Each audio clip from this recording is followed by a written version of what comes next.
What's that like?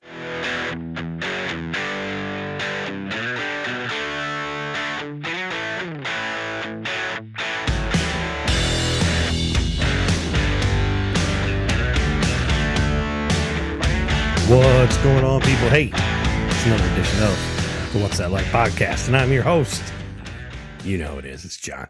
Anyway, good to be back. It's October. It's fall. We've got a new episode for you, and of course, it's going to be with one of your favorite guests of all time. Kaylan's back. Yes, Kaylan is back. Kaylan Schardan, you know her as the Ghost Hunter. She's been on the show a couple times. She was here about a year and a half ago, and she really went through kind of what ghost hunting was all about. We found out what that was like, and then she was back and promoting some tours last fall. And this fall, she's here to promote a book that she wrote over the last year and a half or so, and it's called Haunted Carlinville: History and Hauntings That Shaped Macoupin County. So we're going to be kind of covering what it's like to be an author. First author I've had on the show. We're going to be covering some of the stories that she reports on in the book and all the research she's done. Great little book. I tell you what, we're going to do a contest here. First trivia contest here on the What's That Like podcast. And if you win or you give me the right answer, there's going to be a prize for you. And that prize is going to be the book itself. I'll send you a copy of Kaylan's book. And if you listen to the show regularly, this is a layup for you. But here's what you got to do. You just got to send me a message on Facebook. So go to my Facebook page, What's That Like podcast, press send message or message me the answer of this trivia question. And the trivia question is, what is the name of the place that I record the What's That Like podcast? You know this place has a name. If you listen to the show regularly, you know what the name of it is. And if you don't, just listen to the episode. I mention it at some point in the interview. So you're going to have a chance to win. First 10 of you that send me what that answer is, I will at least send you out a What's That Like podcast sticker just for saying thanks, free of charge. And I will take those 10 people and do a drawing and send out the winner a copy of Kaylan's book. Again, Haunted Carlinville: History and Hauntings That Shaped Macoupin County. I want to thank you all once again for tuning in. Got to thank our great sponsors here on the show. Mike Belovich with Remax Alliance, Labonte Photography. Came on about 3-4 episodes ago. I've really made this show a little bit more professional because it allows me to spend some more time doing it. Allows me to put a little more production in it. We've got some new equipment. Hopefully it sounds a little better than it did before. I know it's a lot easier to produce since they came on board. So great partners. Want to thank those folks. Want to thank all of you as well. One of the things that has made this show great as it has grown is the suggestions you send me for future episodes. When I started, man, it was tough. I just kind of made a list of different things and, got who I could get in the studio and started to build the audience. But I'd say now about at least every other episode, if not more than that, comes from a listener suggestion. And I've gotten a lot lately. Things just popped up on the radar. I keep a list and if you've sent me a suggestion or you've talked to me in person, I've written those things down.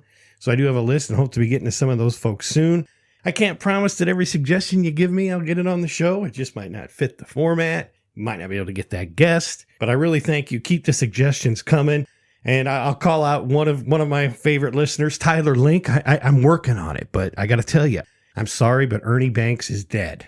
Sammy Sosa won't return my calls, and Steve Bartman doesn't talk to the media. So we're trying, but I don't know if we're going to get anywhere with those three folks soon. Thank you for listening, though, Tyler. Big shout out to you, my good friend, and I hope you enjoyed this episode as well. Let's get right to it. Kaylan Schardan, the Ghost Hunter. You wrote a book on Haunted Carlinville and Haunted Macoupin County and all the history that shaped Macoupin County. What's that like? Kaylan, it's good to have you back on the What's That Like podcast. How you been? I have been great, and I appreciate you having me back. Well, this is number 3 for you. Yes. And that's a big deal. At some point, you're going to be a 5-time guest. Wow. And you'll join the illustrious 5-timers club. Do I get like a free t-shirt or something? Definitely. Okay. You got to get a custom t-shirt. Something. Like you're competing right now with other frequent guests, Zach Weigel, who gets a nickel every time I mention his name on this show. And he was on for the 3rd time, I think, earlier this summer. And he brought up the whole, is there going to be a 5-timers, like robe. Wow. Or robe. a shirt or something like that. And I definitely think that's got to happen. So absolutely. I agree. I am very competitive. I'm sorry, Zach, but I'm coming for you. That's what we need. We need a good mashup. You versus Zach. That would be a good thing. Yeah. We'll have a poll or something online at some point. I'll have to pay people off. There you go. Yeah. You don't need to. You're good. You're great. Thank you. You're so good at this. But the reason you're back is not just to rehash old stories that you've told before. You wrote a book. I did. I can read and write. Yes. Yes, you can. And it's a great looking book. It's a nice paperback book. Big paperback, not one of those small little ones. No, it's gorgeous. Yes, it's called what? Haunted Carlinville, History and Hauntings That Shaped Macoupin County. I've known you now for about a year and a half. You came on the show before to talk about just ghost hunting in general. Yes. You came back last fall. We talked about your tours that you give. And they were great. I went on one. I think I brought like 9 people with me. Lots of people. I loved it. Yeah, it was a lot of fun. We did kind of a What's That Like event one night. We just mixed it in with some other guests you had on the tour. But it was great. We went to the Carlinville Courthouse, the $1 Million Courthouse. Yes, I'm sure we'll talk about that. And all the stuff around the square. It was really neat. And if you got a chance this October, you're probably doing some more of those? Yes, we are actually. And we've already started to sell out. So we have a few left in October. We actually have October 6th, October 13th, and the 26th. So you can go to illinoishauntings.com and find all the information there. It's on Facebook too, right? Yeah, go ahead and just go to Facebook, type in the little search bar, Haunted Carlinville, and we're there. Well, you got the What's That Like seal of approval. Thank you. I'll guarantee you that. A lot of fun we had that night. But back to the book. What made you want to write a book? What brought this on? Well, I figured I've been researching Haunted Carlinville history as well as Macoupin County history now since 2015. And 2015 is whenever I started doing the Haunted Carlinville tours. I figured that, I have the tour, so I might as well just compile all of my stories into one place. And Troy Taylor, who is the owner of American Hauntings and my boss for the tours, is just wonderful. And he's written, I think, over 125 books. That's a lot of books. It's insane. I haven't read that many books. I haven't either. And I love Troy, and he's constantly busy with writing, and he was kind enough to offer me a place to publish my book. So he's been wonderful. They've helped me a lot with it, and I thought, you know what, now or never, I need to get this book out. How long has it been taking you to get this done? Well, I do procrastinate, and I will put that out there. I've been compiling the stories, like I said, since 2015. I really started this past year trying to get everything together. And of course, the last month was hectic. I was pulling all-nighters and trying to get everything done, but it was well worth it. I enjoyed it. Well, in kind of the spirit of the show, What's It Like? We'll just go to the What's It Like to write a book. What was your process? How did you said you knew a lot of the stories, you researched them, but putting them to paper and putting them in a book is probably a whole nother level of that you've never gone to before. It really is. And I'm quite a perfectionist. So there was a lot of times where I would put certain stories together and be like, I don't like that. And I change it. I really tried to think about what hasn't been written before. And there's a lot of history books out there, great history books about Macoupin County and about Carlinville. But there's not a lot about the sort of seedy underbelly, the dark history that no one wants to talk about. Gotcha. So that's what I focused on, is finding these stories that time has sort of forgotten. And I found the stories and I thought, you know what? Someone needs to talk about it. So I'm happy to be that person. Yeah. And it's available now. You can get it where? You can get it on American Hauntings Inc. INK.com, where you can get an autographed copy, or you can go to Amazon and get a copy as well. Okay. It's just in paper form. There's no Kindle version of this. Is that right? I don't believe so. Not yet. Not yet. I haven't.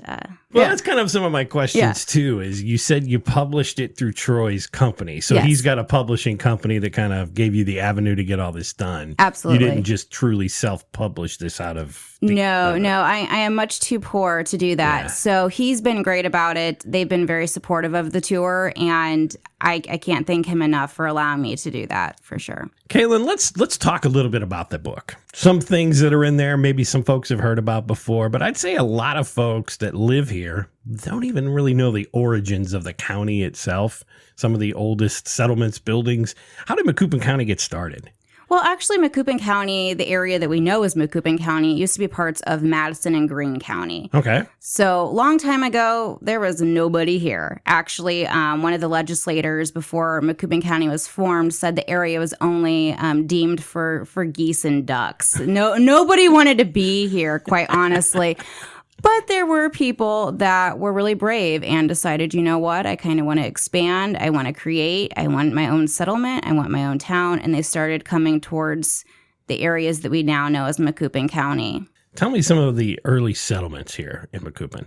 So obviously we had Macoupin Creek. And settlements really did start around Macoupin Creek. We had like the Hopewell tribes that were here. And of course, you have to have your settlement where there's water. So that's really where a lot of things started, is along Macoupin Creek. Okay. And what's the Macoupin name? Yeah, actually, the name for Macoupin kind of comes from the Native American term for a white sort of potato. It kind of grew along Macoupin Creek. So it's not the most glorious or, glamorous sort of name, but that is where it comes from, actually. All right. What are the first kind of organized towns? Well, Carlinville, going back to haunted Carlinville, Carlinville was one of the earlier towns that actually got settled, but it wasn't called Carlinville for quite a while. So back in the early 1820s, 1830s, people started to kind of settle around Macoupin County, down by Bunker Hill sort of area. People started to migrate from places in Madison County. And then by the 1830s, people were really starting to establish themselves, and you have more settlements coming towards the Carlinville area. Okay. Carlinville was settled or named when? In 1829, actually, Thomas Carlin, he became a governor of Illinois. He helped pass some legislation that formed Macoupin County. And then Carlinville had its first meeting also later of that year. So late 20s of early 30s of the 1800s. Yeah, and I think Illinois became a state in 1818, if I believe. Yeah, Is that so, right? Yeah. I mean, actually, Illinois was quite young at that time, and we had a lot of people that were settling around the Mississippi River in Alton area for sure by that point, and then they started to kind of migrate out and explore to get their own settlements. Tell me about Blackburn College. Yeah, Blackburn College is actually founded by a guy named Gideon Blackburn. And Gideon Blackburn spent some time down south, Kentucky, Tennessee area, and he was a reverend. Okay. He grew up, and one of his biggest joys was actually trying to help spread education and education through the ministry. So he started doing different churches and schools within Native American tribes. And there's actually kind of a little scandal with Mr. Blackburn before he even got to the Carlinville area. There were people that were saying that he was using the Native American schools as a way to transport alcohol. Really? Yes. A way to kind of go undercover to transport some goods. So whether or not that's true or not, we're not really sure, but that kind of drove him towards Illinois. Okay. And what he would do is go to different communities and try to proposition why it would be great to have a Presbyterian school here, why it would be great to, bring a seminary to their area. And then he would get donations from people and then set up a school. So by 1835, Gideon was able to rally a lot of funds to get the seminary built here in Carlinville. Okay. Unfortunately, he did die just a couple years later after that. Oh. But before he died, he went ahead and put together a plan for the school. It did take them some time after that to finally execute that plan. Actually, the state gave them some money to help build the college as well. And years were passing after Gideon died, and there was no school. So the people of Carlinville started to think, is there ever going to be a college? And one of the things that was a condition of the state funds was that they had to actually build the school. So Illinois College started thinking, you know what? If they're not going to use that money, we will. So after the threat of that purchase being taken away, that purchase of land that Gideon orchestrated, they went ahead and, in 1855, they started actually building a school. I gotcha. It's probably one of the oldest colleges in Illinois then, right? It really is. And actually, it's one of the first that offered degrees for women. Oh. So long before women had the right to vote, they were able to still go to Blackburn College. There's a lot of history there, and of course, a lot of ghost stories that have been heard over the years as well. Blackburn's got a haunted history? Of course it does. Yes, yes. Yeah, one of the things that I think make colleges so spooky is if you think about it, you spend your whole life in your parents' house. Right. It's your comfort. It's your fortress. That's where you go whenever you're scared or you're lonely or all those things. And college is the first place that a lot of kids go where they're totally really on their own. Mm-hmm. And I think that adds to sort of the mystique of this is really spooky. And of course, Blackburn is super old and it looks really spooky. Yeah. But yes, over the years, there's been a lot of different stories about dormitories being haunted. One of the most interesting things I think about Blackburn as far as the haunted stories go is that there's even been things known as the demon that is over at Blackburn College. Students have named it, of course, and I think that there's a little bit of fantasy going on in some of the stories, but they have noticed that there are things that seem to move on their own, doors lock by themselves, lights going on and off, and all those sorts of typical haunted things. And of course, when you have a young person who's never been away from home, it's even extra scary. Yeah, they're open to that suggestion. Absolutely. Yeah. So it's been great to explore the hauntings of Blackburn. Of course, that's in the book as well. One of the things I know you highlight in the book is a story we talked about on the show probably a year or so ago, was the $1 Million Courthouse. Absolutely. And we're in that time frame now. Yes. Where if you didn't catch the first episode with Kaylan, why don't you recap quickly the whole saga, the $1 Million Courthouse? Absolutely. So they actually had a couple of courthouses before the $1 Million Courthouse. And something to point out is that courthouse is the one that we still use today. Mm-hmm. So it's been around for a long time. So by 1865, basically the people in Macoupin County are realizing, you know what, this courthouse that we had on the square, it's really not working anymore. And we're also doing pretty good. I mean, by 1865, we have a booming mining industry. We have a booming railroad industry. We are making some money. So they assembled these commissioners. They are called like the courthouse commissioners. And basically, they were just kind of men in the county, judges also in Macoupin County, including Thaddeus Loomis and the county clerk, George Holliday. Mm-hmm. And their job was to basically spearhead this campaign to get this courthouse built. So eventually, of course, with a little bit of prodding and some promises to the people, they start building this courthouse. Now, the weirdest thing is, it was only really supposed to start out as a $50,000 budget, not to exceed $150,000. That's where we started. That's what we promised the people. And you're going to get this gorgeous courthouse for a mere $50,000. And this is the 1860s. Absolutely. Yeah. So we're talking, that's already a whole lot of money for these people. Post-Civil War. Post-Civil War. Yeah. People are trying to return back to work. We've got this railroad going. We're doing okay. We're going to go ahead and invest this money, right? Yeah. Sounds like we can handle that. Well, it starts getting a little out of control. So by 1867, we've got the cornerstone being laid, and we've already really spent like $13,000, and we don't have anything to save for it.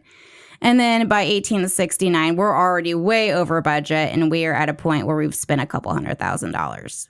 So it got to the point where people started to actually protest. I mean, we see a lot of protesters, obviously, today, right? You know, making sure that their voice is heard. And that was kind of the same back in Macoupin County, especially in Carlinville. People started writing into the newspapers and saying that their civil liberties were taking a hit and that these people were just spending money that they never had the right to spend. And there's a little controversy maybe where some of the money was going. Yes. Right? You see, that Thaddeus Loomis that I talked about, he was a judge. And I'm sure that if you're familiar with local history, you know of the Loomis House Hotel that was on the square. And a lot of people did speculate that when the courthouse was being built, and they started noticing that there was a hotel being built, and it's by the same guy that's in charge of the money of the courthouse. In the same limestone. Same limestone. I mean, if you go, I really do invite people, come on the tour, obviously. It's still there. Yeah. Come on the tour and learn about it. But if you were ever in Carlinville,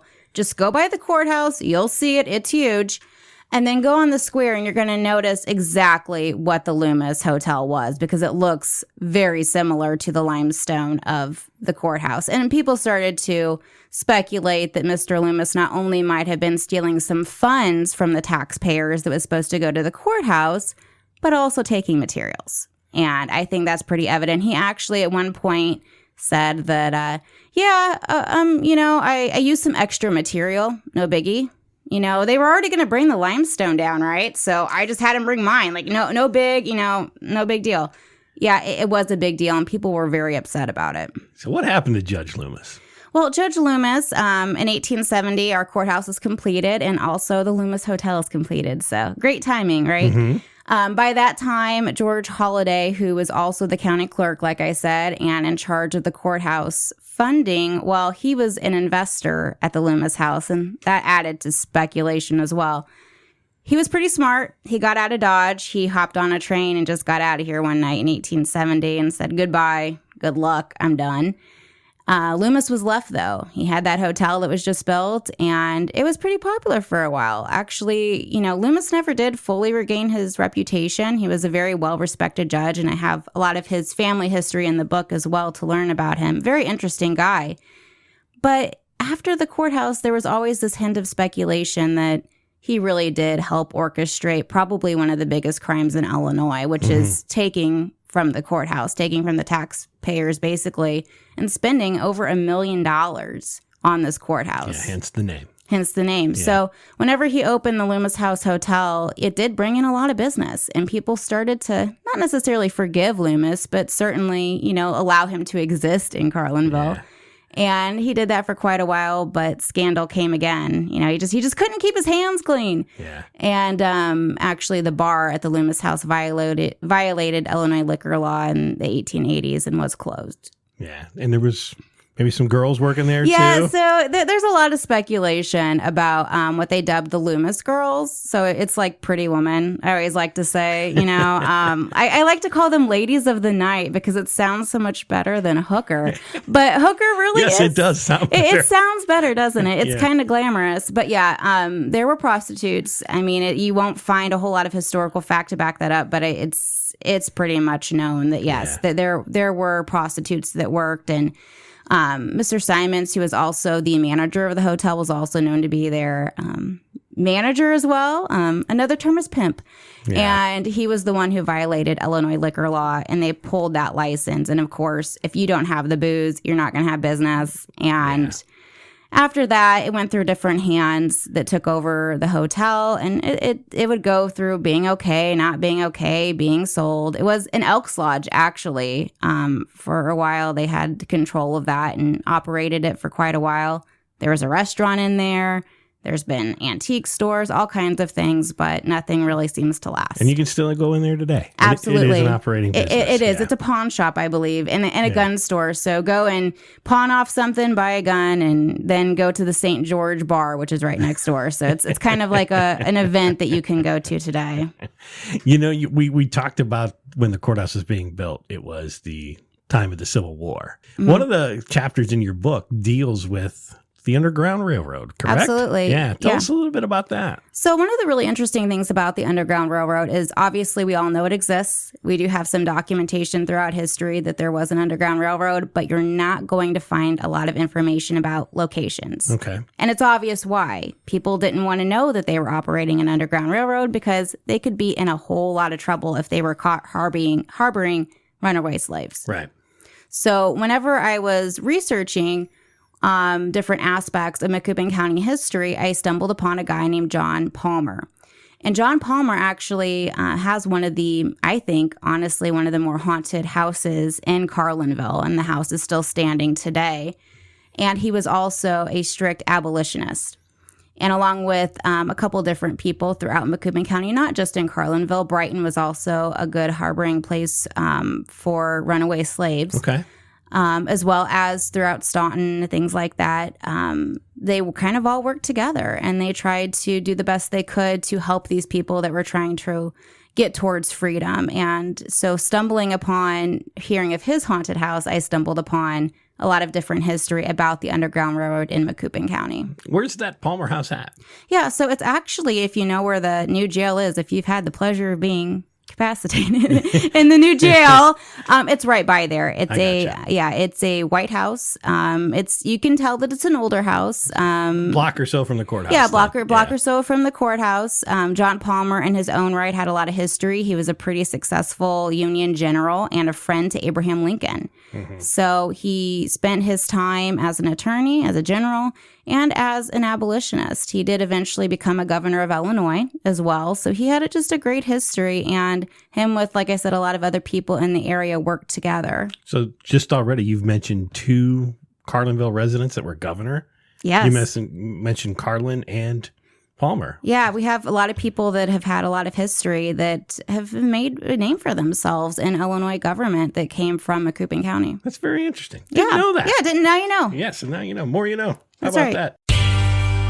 Hey, this is Mike Belovich with RE/MAX Alliance. If you're looking to sell your home, before you make a decision, we need to talk today. I get homes sold. I will get you results. I think outside of the box. Even if your house is for sale by owner right now and you just have some questions on, hey, Mike, how can I make this work? Call or text me today, 618-292-0293. I am full-time. I work 7 days a week, and I will help you get your house sold.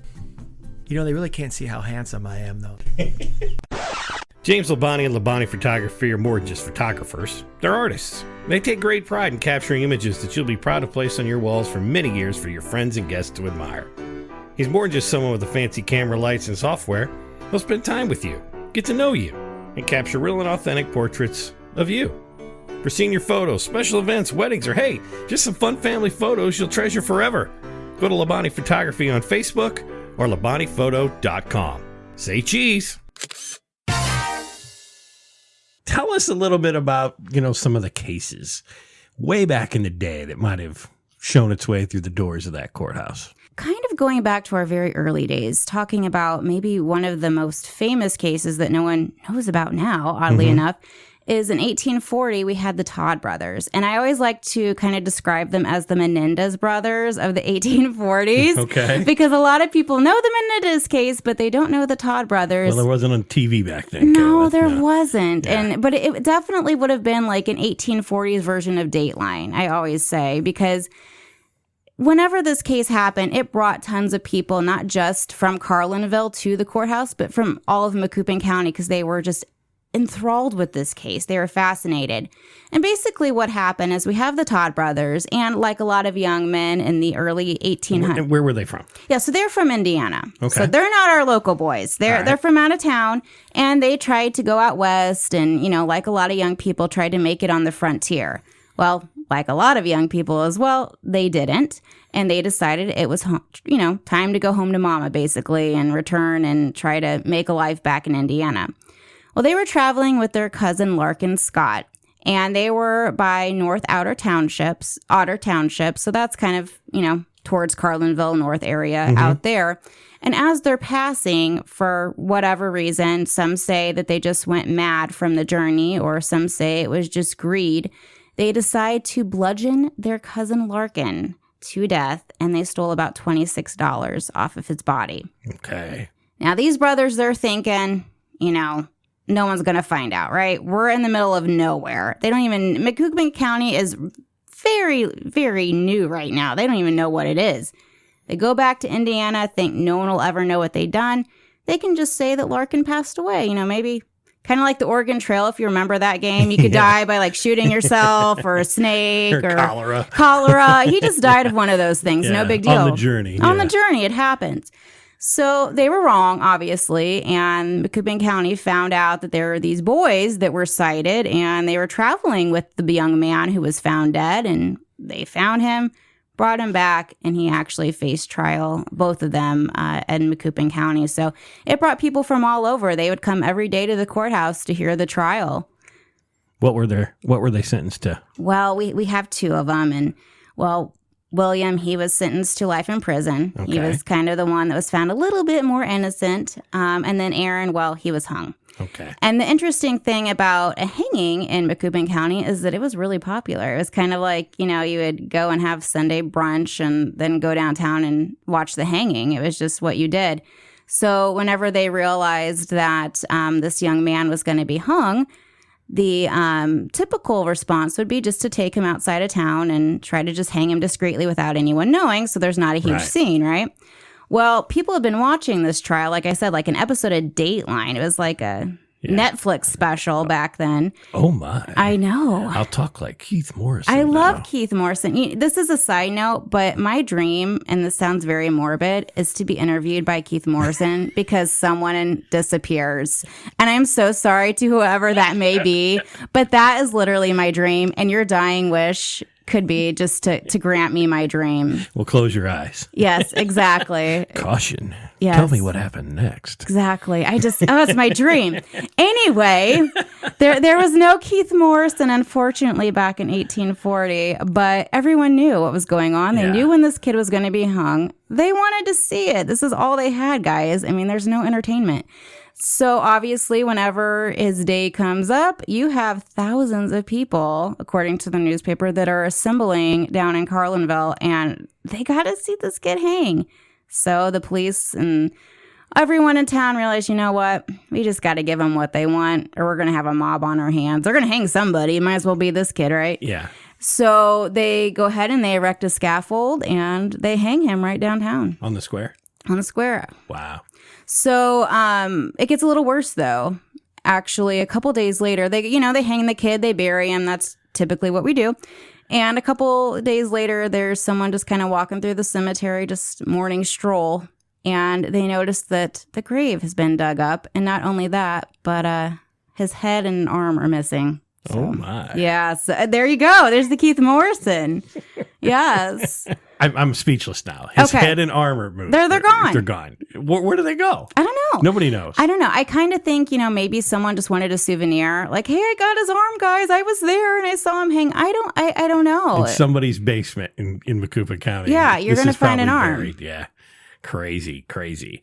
There was another case that you talked about when I took the tour with you. So, spoiler alert, if you're going to go on the tour, you might hear this one again. That's okay.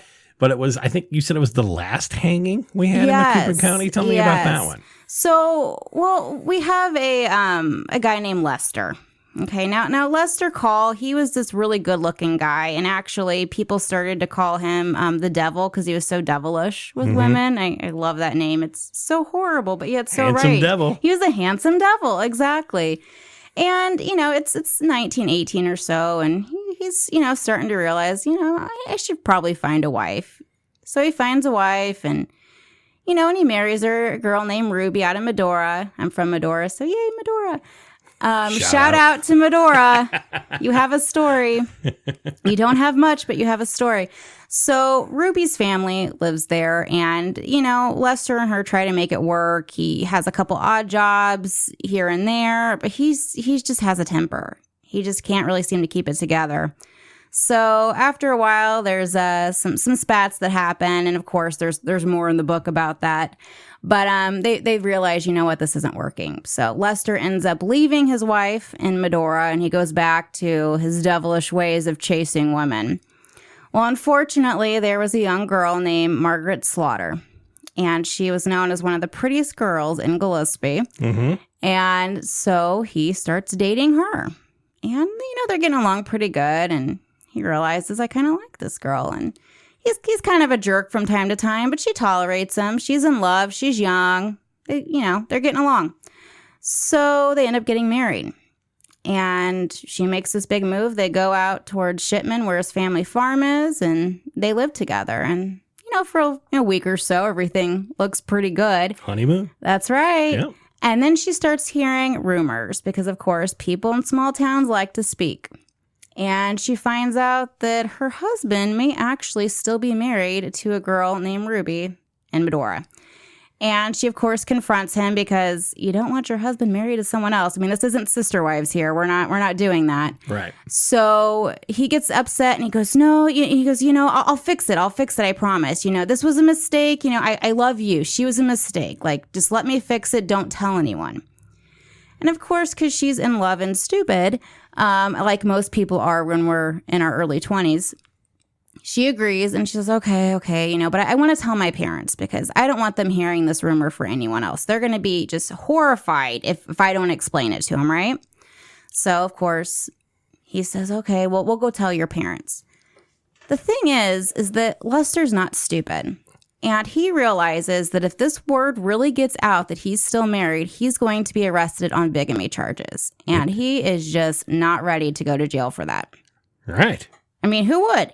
So one day, right before they're going to go tell her parents, he decides to, call his wife out and come out and help me scare up some doves, honey. I'm going to go hunting. You can help me with that. And because she's such a great wife and trying to do what she can to please her husband, she goes out there. And unfortunately, she does wind up dead. So I go into a lot of that also in the book about this poor woman that does end up dead. And Lester, of course, there's a lot more to the story, but he ends up getting arrested eventually. And he was the last hanging in Macoupin County. Oh, my. And that was in 1920. 1920, the last hanging in Macoupin County. Well, good thing we don't do that anymore. Yeah, I mean, it's quite a show, though, I hear. Yeah, well, you needed entertainment, I guess. I guess in the day, there was the way nothing. it was, yes. So. Couple of famous murders there. We talked about the last hanging. More stories in the book about some of the famous crimes that if you want to check them out, check out the book. Yeah, absolutely. Yeah. There's quite a few in there, actually. And one of the things that I think a lot of people don't recall or don't want to recall is that there was a massacre actually on the Carlinville Square. And it's very sad and tragic story that I do go into some detail about. Yeah. And it's part of the history. It's sensitive as it may be, but it is part of the history. Let's talk about Macoupin County and its kind of mother road as it crosses through. Route 66, which is now mostly parts of Route 4, originally ran through the heart of Macoupin County, did it not? Absolutely. And one of the really interesting things about Route 66 is it had a lot of our industry came from Route 66. Yeah. So in 1926 is when Route 66, lots of sixes there actually, came through Macoupin County. And one of the most important things about that was it connected Chicago down to St. Louis. So we had a lot of traffic that started to come down these former dirt roads, honestly.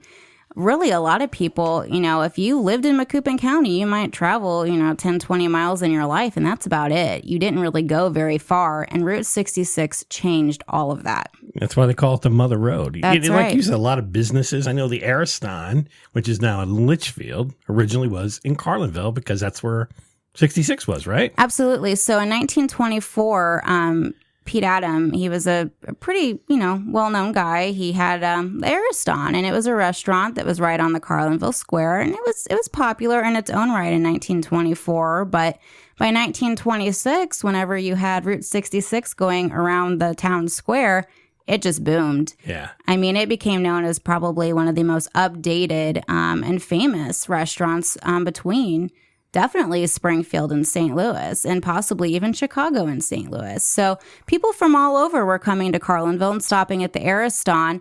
And then a couple years later, whenever Route 66 diverted to Litchfield, well, they realized that a lot of their business was Route 66. And if they wanted to last, they needed to move as well. And so they ended up moving, and that's where they are today. Well, I know the Adam family just sold the restaurant. They did. This summer. It's the first time it's not been in the Adam family's hands since 1924. 1924. How about that? But you can still see parts of it. When you drive up Route 4, say from Staunton to Carlinville, there are little side chutes off the road that are part of the original Route 66. The thing that always gets me is I was just on a little part of it last week with my daughter, and we were geocaching. There you go. There's a couple of geocaches along the way, but there's a section where we're driving down, and my daughter goes, I can't believe how tiny that road was, and it probably wasn't the safest highway either, was it? No, actually, it became known as the Bloody Highway. And to plug one of my boss, Troy Taylor's books, he's actually writing a whole series on every state that Route 66 went through and talking about the different history. And, some of the hauntings and the weird things of each state. So I know he's done Illinois, Missouri, and Oklahoma, I believe. And he's going to eventually go through every state that Route 66 touched. Working his way west. Absolutely. Yeah. Because if you think about it, before Route 66 came through, like I said, you had these dirt roads. So people, you couldn't go very fast on them. Their cars were not well equipped to do that. And the roads certainly weren't. I mean, there were a lot of roads that were just going through fields. There wasn't a whole lot of actual pavement, for people to drive. So whenever Route 66 came through, even though they were, of course, super narrow, people were actually able to make pretty good timing and travel and go places and get different jobs. And That also, of course, though, led to a lot of accidents. So I do talk about some of that in the book as well, and why it was called Bloody Highway. Whenever my family came to Macoupin County, my great-grandmother passed away on a part of old Route 66. Wow. Yeah, so it was New Year's Eve of 1933. My grandpa was just 3 years old, very young. He's the youngest in their family. They were Scottish immigrants that came over. And of course, they were really struggling. They had a lot of kids in the family. And so my great-grandmother, Mary, had to get a job. And one of the jobs that she had, they lived over towards the Mount Clair area, is that she would do laundry for different people. And obviously, they didn't have enough money for a car at that time. And my great-grandpa was also working. So she had to haul all of this laundry across the road. Oh, no. Now, you can kind of see where this is going, right? So it was, like I said, New Year's Eve. It's a cold day. So she bundles up herself and actually her daughter, Agnes. They're going to be... she's going to be helping her. She was pretty young at the time, but that's what you did. You helped your parents. So they're hauling all this laundry, and as they're coming across the road, they see it's very, very early in the morning, and there's this truck coming. And of course, my great-grandmother sees the truck, and there's no time to really act because they're driving pretty fast. So she pushes my great-aunt out of the way and then saves her, but she does get struck and she is killed. So It's just one of the many examples of how the highways really changed our area and really did affect not only industry but families as well. Absolutely. I mean, I'm sorry to hear about your family, but part of the history. Absolutely. And that's what makes it personal to you, certainly. And Route 66 did change. It still goes through a piece of Macoupin County. It picks up just here north of Mount Olive, coming from Litchfield, works its way through Staunton, and then into Madison County, as we all know. And probably a whole topic for another show sometime. Absolutely. Whole Route 66 show. Yeah, certainly. Tell me a little bit about some of the other strange things you may have uncovered in Macoupin County through your research. Well, one of the things that has been really interesting is just listening to people's stories. Yeah. Doing the tours for a couple years now, people come up to me and they might tell me about a ghost story or a haunted house that they lived in Macoupin County or some strange thing that they saw out in the woods.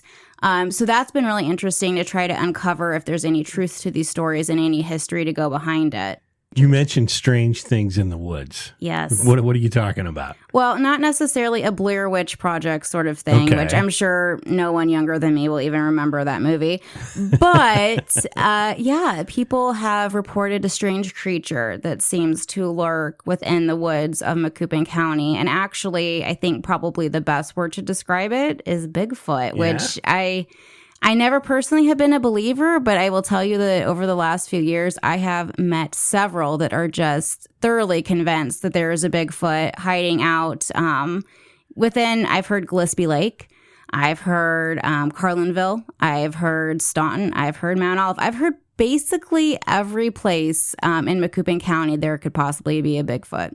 You're not an expert on Bigfoot. I am not a super expert, but what I did find is that oddly enough, this whole topic has been in the newspaper more than you would probably realize. Really? Yeah, there was a story from 1936, I believe, of a young girl who had a sighting that she believed near the Dorchester area. So I don't know for sure if it exists. There's different theories out there. I've heard, just from being in the paranormal field, some people believe that it is not necessarily just a live being, but possibly a ghost. Some people have even said aliens. So there is a lot out there. And I do dive into some of that because there's theories. For whatever you're into, there's a theory that ties in Bigfoot. Yeah. Well, I tell you, it's one of those topics I've been trying to tackle on the show. One of the things you and I were talking about off air is maybe you know someone and we can get them back on and we can dive into this a little bit more. I'm trying. Yeah, we'll see if we can get that done. You mentioned gypsies. Yes. In Macoupin County. Tell me about that. Well, I really didn't know much about gypsies except that they have this colorful clothing and have a crystal ball. And that's kind of where... That's all I know. What people know. What is there to know about gypsies? I don't know. There's a lot more to know. I wasn't quite sure why there was even a mention of gypsies in Macoupin County. Kind of one of the odd stories that I first stumbled upon that got me interested in the topic was a newspaper article that I found relating back again to Medora, another shout out for Medora, that in the 60s, there was a band of gypsies that came through Medora. And according to this farmer, they stole some of his cattle and left a bloody mess after they hacked it up for the meat and then took off. And I thought, wait a minute, gypsies, is that even a real thing? And then I started looking further, and actually in the early 1800s through the early 1900s, there's, and even 1960, like I said in Medora, there's been different reports of gypsies around Macoupin County, and some, in fact, that had quite the havoc on Carlinville. There was a lot of different stereotyping about these gypsy caravans that would come into town. A lot of people would say that they were criminals, that they were just trying to steal your money as they read your fortune. Whether or not all of that is true, I'm not sure, but they most certainly did leave an impact. Unbelievable. Yeah, I mean, who would have thought gypsies? When I start looking at the crime, and then I hear gypsy, like I thought that was just kind of like a bohemian style that you just, wore colorful clothing and were kind of eccentric. I didn't know that it was an actual fear that people had. And it was. It was very real here in Macoupin County. Yeah. Well, let's talk about some of the other towns. Okay. You've centered it on Carlinville, obviously, but it's a lot of the history of Macoupin County itself. If I were to say Verdon, what don't we know about Verdon, if that might be in the book? Well, kind of tying into a section that I have about the railroad industry in the book, there was a Verdon massacre. Okay, yes. And that does tie in, obviously, to a lot of our other mining towns because mining was such an important factor for people making a living. I mean, it brought, if you hear of the Sears homes, well, those were here because of mining. Right. Mother Jones, that's mining. There's a lot that ties into it. And obviously, jobs were kind of hard to come by throughout history. And people started, wanting a better wage once they started getting those jobs. Once people started actually, having a steady income, the Sears homes were brought to Carlinville and people started making a living at it. But when they started making a living, they wanted more money. Yeah. And they just thought they deserved more. So they started going on strike. And you actually see this period of history where a lot of miners would go on these mining strikes and they would bring people from all these different mining towns, Gillespie, anywhere from Mount Olive, all of these towns would come together and strike. And the mining businesses got really sick of it. And they said, you know what, guys, if you're not going to work, we're going to find people that are going to work. And so they started bringing people up, specifically African Americans from Alabama, Mississippi, and down south after the Civil War. They wanted jobs and they were willing to work and do whatever they could do to make money. So they would bring those people up here. And of course, you can understand that when people are on strike, they don't like what they call, scabs, I guess. Right. That are going to cross the picket line. And these poor African Americans had no idea that they were even going to be taking these jobs of the striking miners. They didn't find out, of course, until they got up here and saw all the people at the lines shouting and hollering, you're not taking our jobs. And you can see where that turned into a big bloody fight. Right. And that ties back into, that's the northern part of the county. It ties back in to where we are today in Mount Olive with Mother Jones and that whole movement. Absolutely. Yeah, Mother Jones, she was kind of a feminist, actually. She was really into stopping child labor. Mm-hmm. She was really into women's rights. She was, of course, into mining rights. And so she had a whole gamut of things that she fought for, including, like I said, the miners. And so whenever she passed away, they, of course, erected a monument here in Mount Olive. Right inside of the studio here. You can see it from That's here. Right. I actually passed it today. Yeah. And she brought a lot to Macoupin County. She really did fight for the miners. And of course, eventually the miners did get their jobs back and things sort of, if you can call it, go back to normal. Yeah. But not without a bloody fight. Yeah. Well, if I mentioned Gillespie, Beneld, what would your impressions of those two communities be to talk about?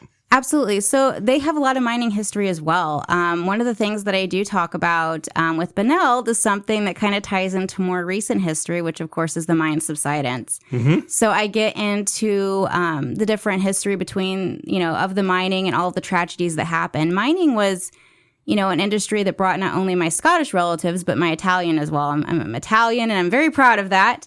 I was raised by my Italian grandmother, who I call Noni, and she was from Beneld. So I spent a lot of time growing up there and hearing a lot of the stories of, unfortunately, a lot of the accidents that did happen within the mine.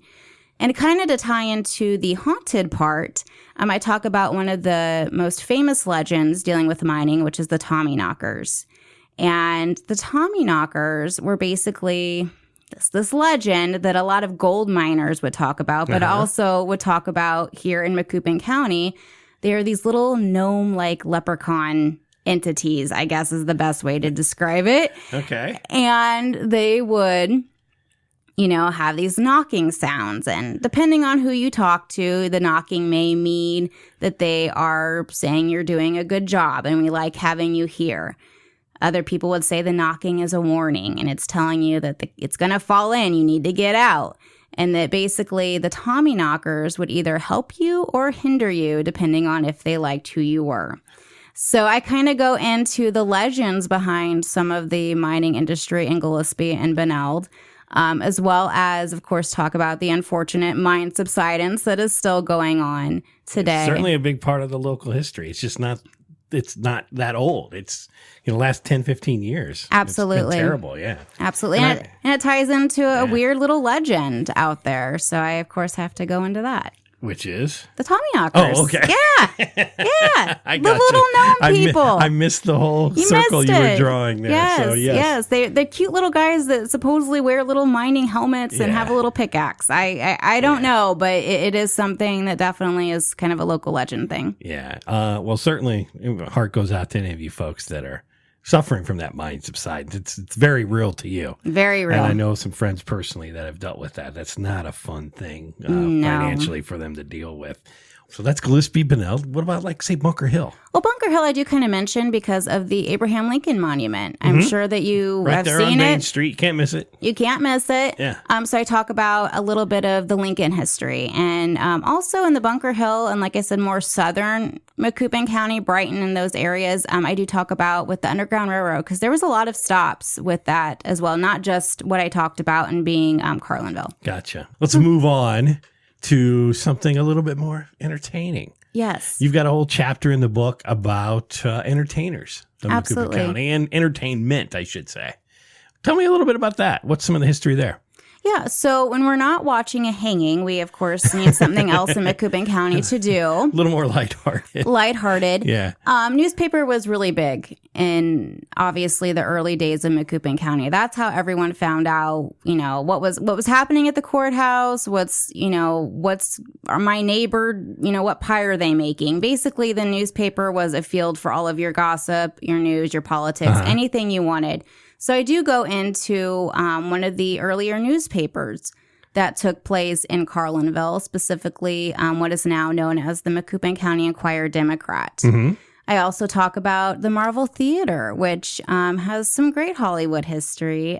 We have Frida Paul. She was kind of this glamorous woman who, back in the early 1900s, you didn't have a whole lot of women that were prominent in business, and she really is the reason why the Marvel Theater existed. So I talk a lot about Frida. And we can't talk about, entertainment without mentioning the Coliseum. Absolutely. Covered that on a previous podcast for sure, but certainly all the entertainers that came through there, I assume everything in your book you've kind of researched just like my previous guest did there as well, too, right? Absolutely. And I think, of course, with it being a haunted book, I do talk about some of the spirits of the Coliseum. Oh, yeah. Yeah. So the Coliseum, obviously, going back to talking about Gillespie Beneld area, I, of course, have to talk about the gangsters. I have to talk about Prohibition. And that really does tie into Route 66. Without Route 66, they would not be able to transport that alcohol. Right. So it was a perfect storm of Route 66 coming through Macoupin County and Prohibition coming at the same time. So they just kind of had this perfect storm of creating this criminal haven that was, the Beneld part of Macoupin County. A lot of the stories you said, came not from your research, but you'd give tours and people would tell you stories, Kaylan. Yes. What's a great story that somebody told you that you dove into and just were fascinated by? Anything that's in here? Yeah, actually, Hollywood and Vine, I talk about. It's a bar in Carlinville. And what's so great about that story is that the owner, Debbie, actually approached us. It was our first tour, and we were, going around the square. We stopped up at the Marvel Theater, talked about that. And we're going back towards the courthouse, and Hollywood and Vine is right across from the Marvel. And there's about 50 people, and they're seeing, 50 people kind of tromping around little Carlinville. So Debbie's like, hey, what are you guys doing? And we say, oh, we're doing a haunted history tour. And she says, well, whenever you're done, come back and talk to me. And I'm glad that we did, because Hollywood and Vine has a lot of great history and also some spirits as well. So I'm very grateful to Debbie that she did stop us and talk to us about it. Yeah. Well, and I remember that part of the tour, and we did talk about that. We talked about the dates of the tours. I'll give you my own testimony and my own John testimony. Ooh. It's a fun evening. I mean, you start at what time? 7? We start at 7. 7. So you go over there, and what does a tour cost? We'll put that out there. Yeah. It ranges based on what you're getting, but $26 for our walking history tour. Yeah. And I got to tell you, great way to spend a fall evening. We went over there with 8 or 9 people last year, and it was just a great evening. Everyone that I went with said they were so happy they did it. Oh, great. It was a great romp around a town that we've all been in forever, and learning all these things about the different buildings, the history. You can spend $26 on a way worse things than doing it with you, Kaylan. Yeah, for sure. It was a whole lot of fun. You said 3 more of those scheduled for October. One of them's just sold out. Yeah, right? one of them's completely sold out, and we're really getting close to selling out of the others. So I really do advise that if you're looking to do it, go ahead and sign up now. Yeah, and the book obviously is available now. Yes. I'm sure you'll have copies available when you give the tour. Of course, absolutely. And you're also working now at an American Haunting store that you can come visit as well, right? Yeah, so kind of a new thing we have just right down in Alton, not too far away from here. We have the American Hauntings Vault, and it is located within the very haunted and historic Mineral Springs Hotel down on Broadway. So we are there on the weekends, Friday through Sunday, 12 to 5. So I do work periodically down there. I'm also doing some dinner tours in Alton. So we have a dinner tour where we go to Bluff City Grill. Delicious food, I might add.